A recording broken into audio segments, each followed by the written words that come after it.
Des petites cabanes, des maisons inachevées, des kiosques collés les uns aux autres, des dizaines de fournisseurs en téléphonie mobile et tout autant de rues dont l'état misérable finit d'achever toute automobile locale.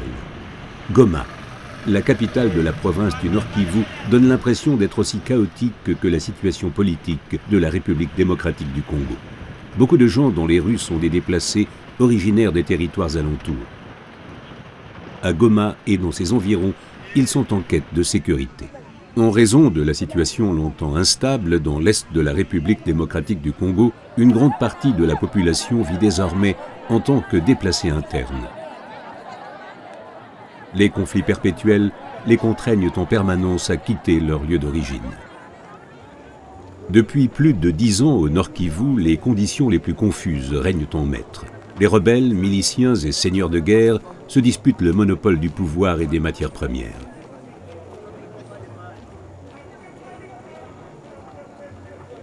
Les soldats congolais, formés et équipés de manière rudimentaire, sont dans bien des cas plutôt un facteur de déstabilisation qu'une armée fiable au service de la protection des populations. Même lorsqu'un important chef de file est arrêté, tel que cela a été le cas début 2009 avec Laurent Nkunda, le leader du CNPD, la situation reste tendue. Tout le monde le sait, peu importe, quelqu'un d'autre viendra combler ce vide. C'est pourquoi la peur des groupes rebelles et des miliciens reste intacte. Même les troupes des Nations Unies ne peuvent plus faire grand-chose à part marquer leur présence. Pour la seule deuxième moitié de l'année 2008, ce sont des milliers de personnes qui ont dû quitter leur village suite au combat ayant opposé Laurent Nkunda et l'armée.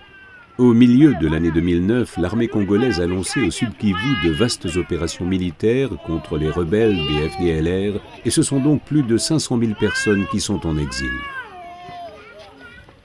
Ils fuient pour échapper au pillage, au meurtre, au recrutement de force et au viol.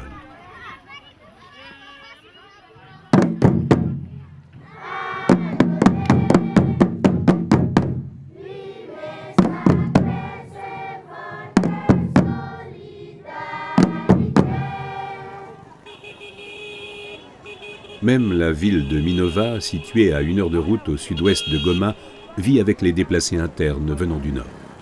À première vue, le quotidien se joue dans les rues poussiéreuses ici aussi. Des vendeurs, des porteurs d'eau, des enfants sur le chemin de l'école. Mais en y regardant de plus près, on peut distinguer les signes et les répercussions du conflit actuel. Des véhicules militaires qui se frayent un chemin dans la circulation, partout dans les rues, la présence des soldats.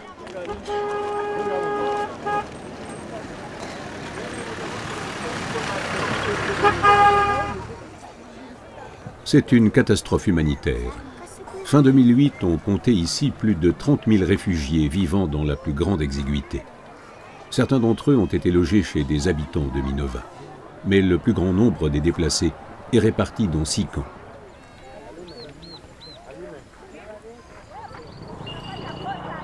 Dans ce camp de déplacés en marge de Minova, les enfants semblent jouer de manière insouciante. Ils ne connaissent rien d'autre que cette vie d'exil. Certains sont même nés ici. Les familles de déplacés vivent dans une extrême exiguïté. Des petites tentes en feuilles de bananier séchées permettent de se protéger du mauvais temps. Bienheureux celui qui arrive à se procurer une bâche en plastique.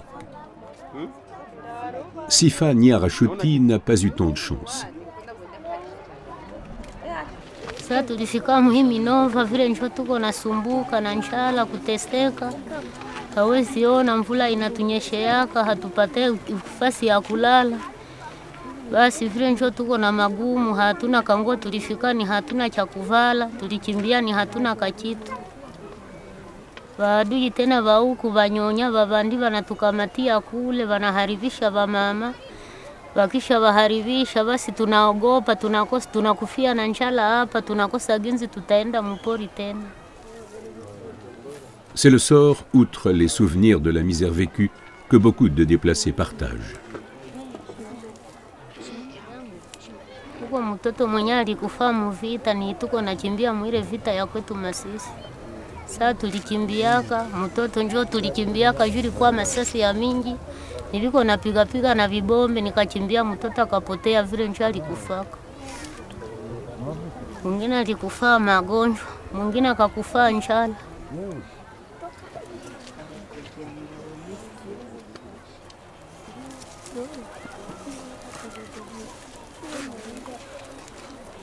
Il ne lui reste que 2 enfants. Les élever ici reste une tâche très difficile. Un approvisionnement de base minimum est assuré dans le camp de déplacés par des organisations telles que Malteser International.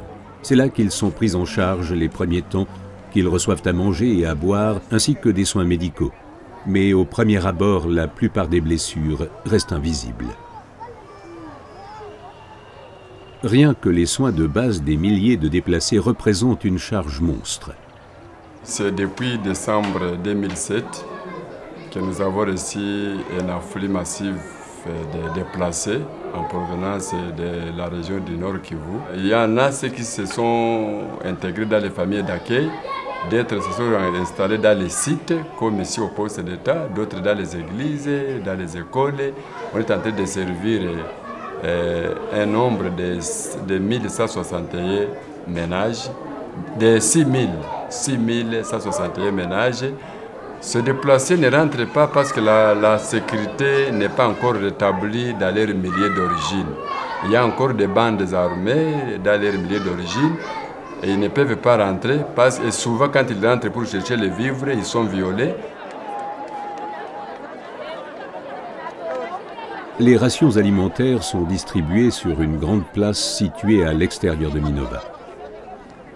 Cette tâche est prise très au sérieux par les auxiliaires. De la farine sur la peau et dans les cheveux, de la sueur sur le front. Il fait chaud.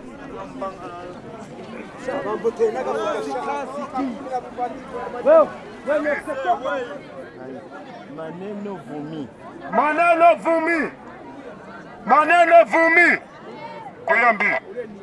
Masumbuko kayana. Masumbuko kayana. Masumbuko kayana. Les organisations d'aide humanitaire leur fournissent l'indispensable. La distribution est organisée minutieusement afin d'éviter toute bousculade et dispute. Le département de l'aide humanitaire de la Commission européenne finance également la distribution directe de la nourriture aux populations très vulnérables. Cette aide alimentaire est fournie par le PAM, qui travaille de manière très proche avec des partenaires sur terrain, dont Malteser International, qui distribue la nourriture aux déplacés internes. Chaque foyer reçoit sa ration. Nous prenons comme base de calcul 5 personnes par foyer. En fonction de la taille réelle de la famille, nous donnons une ration d'aliments pour 30 jours. C'est un approvisionnement de base, ni plus ni moins.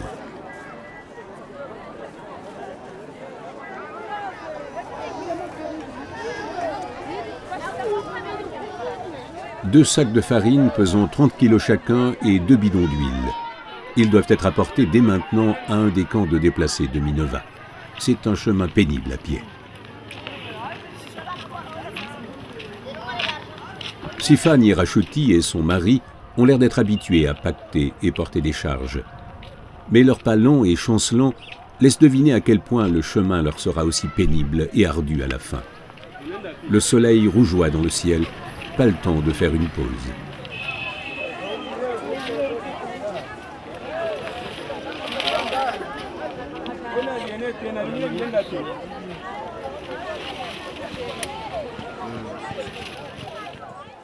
Son sort est partagé par de nombreuses autres personnes issues de la province de Kivu, dans laquelle l'exil et la crise humanitaire perdurent.